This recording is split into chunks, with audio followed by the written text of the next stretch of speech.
नमस्कार दोस्तों, जय जोहार। मैं कौशल तिवारी और बिहिनिया संध्या में आपका स्वागत है। झूठ और अफवाह के सहारे धर्म की चाशनी में डुबाकर नफरत का जहर इस दौर में क्या इस कदर फैला दिया गया है कि लोगों को वह सब दिखाई नहीं दे रहा है जो मोदी सत्ता खुलेआम कर रही है। क्या उनकी आंखों का पानी मर चुका है या फिर वे सचमुच इतने बेशरम हैं कि उन्हें इन सब बातों से कोई फर्क नहीं पड़ता? क्या सचमुच अंग्रेजों की वफादारी में वे भारतीयों के दुख दर्द से दूर हो चुके हैं या फिर सचमुच वे इसी प्रजाति के लोग हैं? यह सवाल आज हम इसलिए उठा रहे हैं क्योंकि इस दौर में जिस तरीके से सत्ता, पैसा और पावर की भूख ने किस कदर इस देश के आम लोगों के जीवन के साथ खिलवाड़ किया है, वह कम चौंकाने वाली बात नहीं है। लेकिन शायद भूख से बड़ा कुछ नहीं होता, और यदि भूख सत्ता की हो, पैसे की हो, तो फिर कहां कोई मायने रखता है। बात की शुरुआत कहां से करें? 10 साल पूरे हो गए मोदी सरकार के, और इन 10 सालों में क्या खेल खेला गया है कि उन्हें लगता है कि तीसरी बार भी हम सत्ता में आ जाएंगे। यह ठसक, यह धमक क्या आत्ममुग्ध प्रधानमंत्री के अहंकार का परिणाम है? क्या सचमुच इस देश के लोगों ने धर्म की पट्टी इस कदर बांध ली है कि उन्हें यह भी दिखाई नहीं देता कि इस देश का नाम रोशन करने वाली महिला पहलवान सड़कों पर रो रही हैं और देश के प्रधानमंत्री नरेंद्र मोदी की पार्टी उस यौन शोषण के आरोपी बृजभूषण के खिलाफ कार्रवाई करने की बात तो दूर, उसे बचा रही है, अपने बगल में बिठा रही है। सवाल सिर्फ बृजभूषण शरण सिंह को संरक्षण का नहीं है, सवाल तो कठुआ में मासूम बच्ची के बलात्कारियों के सम्मान का भी था, और उन्नाव में किस तरीके से पीड़िता के साथ और उनके परिवार के साथ करतूत किया गया, वह भी इस देश ने देखा है। कुलदीप सिंह सेंगर को भला कोई कैसे भूल सकता है? या फिर क्या बिल्किस बानो के बलात्कारियों को समय पूर्व रिहाई का मामला कोई भूल सकता है? या फिर अमरमणि त्रिपाठी को, हत्या के आरोपी को अस्पताल में सजा के दौरान जो सुविधा मिली, उसे भी क्या नजरअंदाज कर देना चाहिए क्योंकि मोदी सत्ता धर्म के अनुसार चलती है? कि मोदी सरकार राम भक्त है? राम भक्त तो विभीषण भी थे, लेकिन कौन आज अपने बच्चे तक का नाम रखना चाहता है? सवाल राम भक्त का नहीं है, सवाल करतूत का है।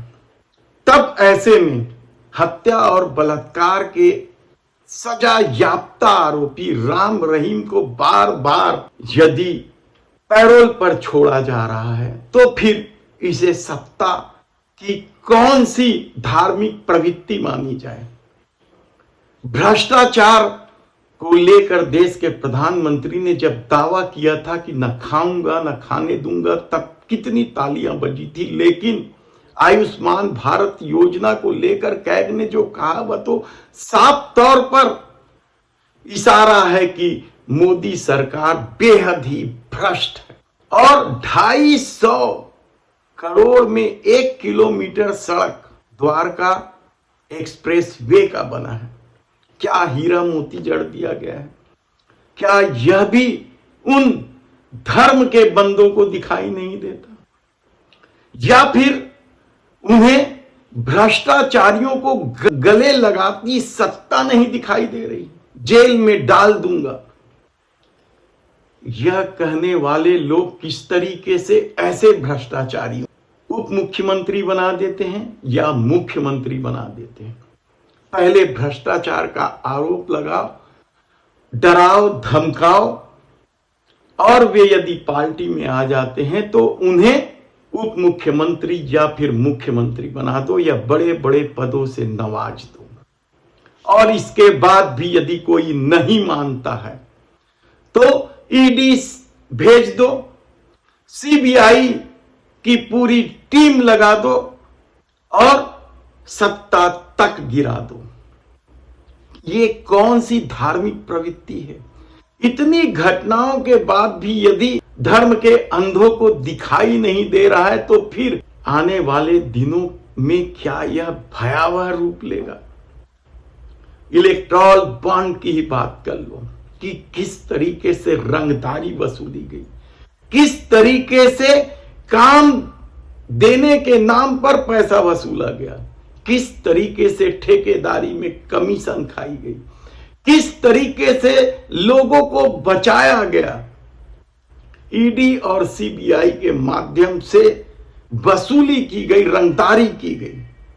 और सबसे बड़ी धार्मिक प्रवृत्ति तो वह कहलाती है जो जहर बेचने वालों से भी पैसा वसूला गया, उनकी जांच रोक दी गई। दवा कंपनियां मानक स्तर से घटिया दवा बेच रही थी। एक दो नहीं, 7 ऐसी कंपनियां थी जिनकी दवाएं, जीवन रक्षक दवाएं घटिया क्वालिटी की थी और उनसे पैसा लेकर जांच रोक दिया गया। और इससे भी गंदी बात तो वो हुई जिसकी कल्पना कोई नहीं कर सकता कि ऐसे घटिया दवा बेचने वालों को सरकारी गवाह बना दिया गया, वह भी उस पार्टी के खिलाफ जिसके सामने दिल्ली में 3-3 बार भारतीय जनता पार्टी 5 का भी आंकड़ा नहीं छुपाई या 2.5 का भी आंकड़ा नहीं छुपाई। बुरी कदर से दिल्ली में अरविंद केजरीवाल ने भारतीय जनता पार्टी को पटकनी दी है और उनका विकल्प नहीं मिला तो उस नकली घटिया जहर जैसी दवा बनाने वाली कंपनी के मालिक को शराब घोटाले में न केवल गवाह बनाया जाता है बल्कि उनसे पैसा भी लिया जाता है।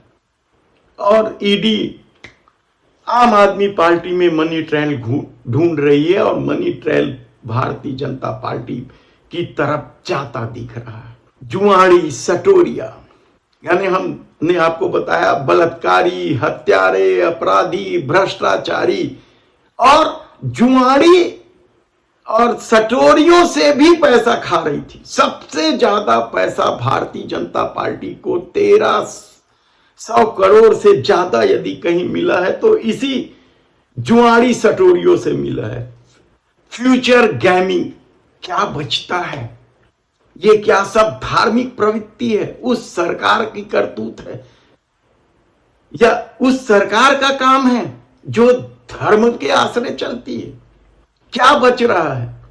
ना तो घटिया दवा बेचने वालों से ही दोस्ती रुक रही है, न बलात्कारियों से रुक रही है, न हत्यारों से ही रुक रही है, न भ्रष्टाचारियों से रुक रही है, न सटोरियों, जुआड़ियों, किसी से नहीं रुक रही।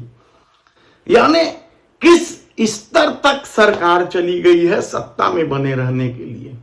और उसके बाद भी यदि कोई कहता है कि यह सत्ता धार्मिक प्रवृत्ति का है तो यकीन मानिए कि धर्म ने उन्हें पूरी तरीके से इस कदर अंधा बना दिया है कि वह इसके अलावा कुछ सोच ही नहीं सकता। उन्हें उतना ही समझाया जाता है जितना वे समझ सके, उसके बाहर उनकी बुद्धि कुंद हो चुकी है, उनमें सोचने समझने की शक्ति मर चुकी है। धन्यवाद।